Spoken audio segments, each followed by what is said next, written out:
Hello అండి. Hello మాట్లాడండి. Hello నమస్తే అండి. ఏం లేదండి, నాది 2 క్వశ్చన్స్ ఉన్నాయి.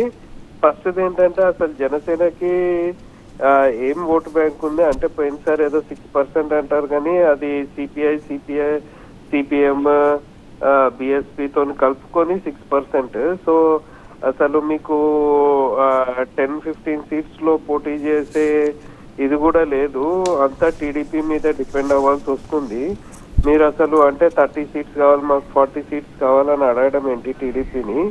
అంటే TDP such a strong party, US లో కెనడాలో అన్నిట్లో ప్రెజెన్స్ ఉంది. మీరు అసలు అంటే జనసేనని మీ అంతా టీడీపీ మీద డిపెండ్ అయ్యి అసలు సీట్లు ఎలా అడుగుతారు? వాళ్ళు ఇచ్చినంత తీసుకోవాలి కదా. సెకండ్ క్వశ్చన్ ఏంటంటే అసలు పవన్ కళ్యాణ్ కి సీఎం అవ్వాలని ఉందా అసలు? లేకపోతే అసలు పార్టీ ఎందుకు? అంటే ఏదో ప్రజాస్వామ్యం ఇదవుతుంది అంటున్నారు, మీరు కార్ టాప్ మీద కూర్చొని కార్ మీద వెళ్తారు, ప్రజాస్వామ్యం కూని అవుతుంది అంటారు.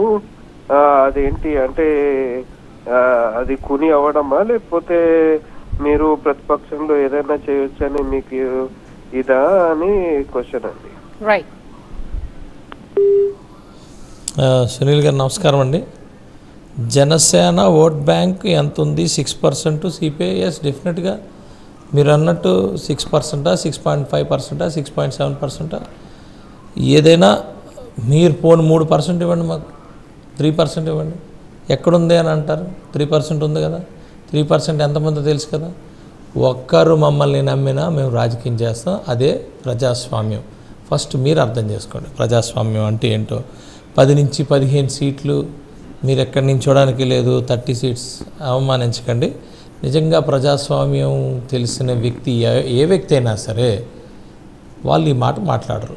ఎందుకంటున్నానంటే ఒక్క సీటు ఉన్న బీజేపీ ఈరోజు మూడోసారి కంటిన్యూస్గా ఇన్ వన్ సింగిల్ లైన్ కంటిన్యూస్గా మూడోసారి ఫామ్ చేయబోతుంది గవర్నమెంట్.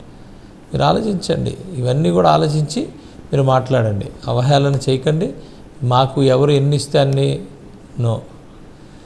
మా మనస్తత్వం ఎవరో ఎన్నో ఇస్తే తీసుకోవడం కాదు. మా మనస్తత్వం మేము నిలబడటం, గట్టిగా నిలబడటం. మేమే గనక ఈ ఆంధ్రప్రదేశ్ రాష్ట్రంలో నిలబడకపోయిండుంటే అనేక మంది మరి మీరు సుధాకర్ లాంటి డాక్టర్లు లేకపోతే డ్రైవర్లు ఇలాంటి వాళ్ళందరూ కూడా అనేక మంది ఇంకా పెరిగిపోయేవాళ్ళు. వేలు లక్షల మీదకి వెళ్ళిపోయేవాళ్ళు. ఆడపిల్లల్ని రేపుల లక్షల మీదకి వెళ్ళిపోయేవాళ్ళు. Yes, absolutely. నడడానికి మాకు ప్లేస్ ఇవ్వలా, లేకపోతే మమ్మల్ని కారులో వెళ్ళడానికి ప్లేస్ ఇవ్వలా, మమ్మల్ని అలౌ చేయలేదు, లేదా హెలికాప్టర్లు ఫ్లైట్లు క్యాన్సిల్ చేసిన పరిస్థితి. Yes, absolutely. వాళ్ళు ఎంత తొక్కితే అంత. మీరు అంటున్నారు కదా కార్ టాప్ మీద ప్రజాస్వామ్యమా, కూనీ చేస్తున్నారు ప్రజాస్వామ్యాన్ని మీరు మాట్లాడుతున్నారు, కార్ టాప్ల మీద ఎలాగ? Yes, absolutely. అవతల వాడు అలాంటి పొగరు చూపిస్తే, అధికార దుర్వినియోగం చేసి పొగరు చూపిస్తే మేము కార్ టాప్ మీద మేము వెళ్ళి మా పొగరు మేము చూపిస్తాం. మా పొగరు దేశ రక్షణ కోసం, వాళ్ళ పొగరు అణచివేయడం కోసం, బానిసత్వాన్ని తయారు చేసుకోవటం కోసం, అదే దోచుకోవటం కోసం. దోచుకున్నోడికి వాడికి అంత పొగరుంటే ప్రజల కోసం నిలబడి ప్రాణాలను కూడా మేము లెక్క చేయకుండా ముందున్న వాళ్ళ టాప్ మీద ఎక్కడన్నా వెళ్ళి మేము వెళ్తామండి సునీల్ గారు. మరి దీన్ని డెఫినెట్గా ఎస్, టాప్ మీద వెళ్తాం, ప్రజాస్వామ్యం కోసం మాట్లాడతాం, ప్రజాస్వామ్యం కోసం పోరాటం చేస్తాం, ప్రజల కోసం నిలబడతాం, ప్రాణాలు ఇవ్వడానికి సిద్ధపడతాం.